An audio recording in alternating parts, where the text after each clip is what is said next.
নলৰা সেইকণে এজন আছে, এইফালেও এজন আছে।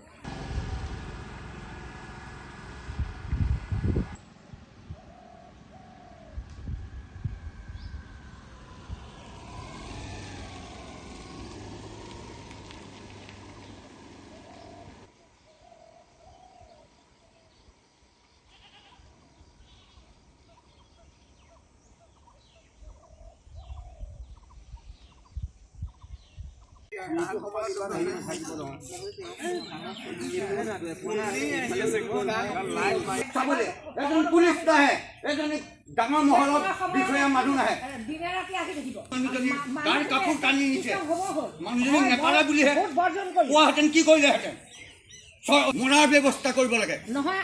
দুলাল বৰভুগতি আমাৰ শ্ৰৱণী সত্ৰ, নাগশংকৰ, পাকবন্ধা, মাধতাৰী, বাসুদেৱবাৰিকা এই অঞ্চলটোত যথেষ্টখিনি মানে নিৰ্যাহৰণ কৰাৰ নিচিনাই হৈছে। কাৰণ আমি প্ৰত্যেক দিনা ৰাতি উজাগৰে থাকিবলগীয়া নিচিনা পৰিৱেশ হয়। যিদিনাখনে হাতীটো আমাৰ এই অঞ্চলত প্ৰৱেশ কৰে, ঠিক সেইদিনাখনেই আমাৰ এনেকুৱা পৰিৱেশ হয় যে আমি সন্ত্ৰাস থাকিবলগীয়া হয়। কাৰণ ৰাস্তালৈ ওলাবলৈ ভয় লাগে।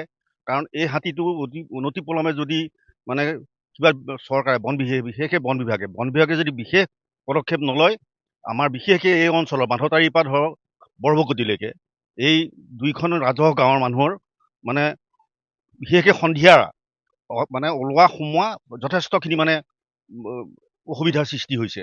তেতিয়া বনৰীয়া হাতীৰ একদম উপদ্ৰৱৰ কাৰণে কোনো মানুহ ঘৰৰ পৰা সন্ধিয়া সময় ওলাব নোৱাৰা হৈছে, প্ৰথম কথা। দ্বিতীয় কথা, ধান ভঁৰাল ভাঙিছে, ঘৰ ভাঙিছে, সেইটো পিছৰ কথা। এতিয়া ভঁৰালী নামঘৰত মানুহ মাৰিছে, সৰুভগীয়াত মানুহ মাৰিছে, নিজৰ ডিপাৰ্টমেণ্টৰ মানুহ মাৰিছে, ডিপাৰ্টমেণ্টেই আগবাঢ়িবলৈ বিচৰা নাই।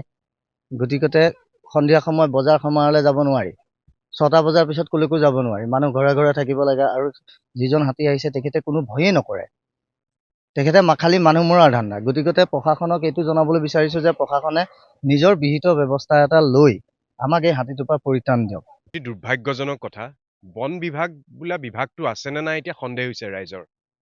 আজি অসমৰ বন বিভাগৰ, অসম চৰকাৰৰ আটাইতকৈ ব্যৰ্থ বিভাগটোৱে হৈছে বন বিভাগ। আজি কলিয়াবৰৰ গোটেই অঞ্চলসমূহ, কলিয়াবৰ সামগ্ৰিক প্ৰায়ভাগ অঞ্চলত হাতীৰ উপদ্ৰৱৰ ক্ষেত্ৰত মানুহ থাকিব নোৱাৰা হৈছে, মানুহৰ নিৰ্যাহৰণ হৈছে, নিশা কলৈও ওলাই যাব নোৱাৰা হৈছে। এটা হাতীয়ে 4জন মানুহৰ প্ৰাণহানি কৰিছে, তাৰ পিছতো নিৰ্বিকাৰ বন বিভাগ। ইয়াৰ পিছতো একো ব্যৱস্থা গ্ৰহণ কৰা নাই। আৰু বন বিভাগৰ বন মন্ত্ৰীজনে তাতকৈ এজন বন কৰ্মীও সাৰি যোৱা নাই, তাৰ পিছতো এজন মন্ত্ৰী উপস্থিত হোৱা নাই। বন মন্ত্ৰীজন এতিয়া ক'ত আছে? এটা হাতী মৰিলে, আন জীৱ জন্তু মৰিলে তেওঁলোক যে দৌৰি ধাপৰি আহে, এতিয়া যে মানুহ মৃত্যু হোৱাৰ পিছত তেওঁলোক এতিয়া ক'ত আছে?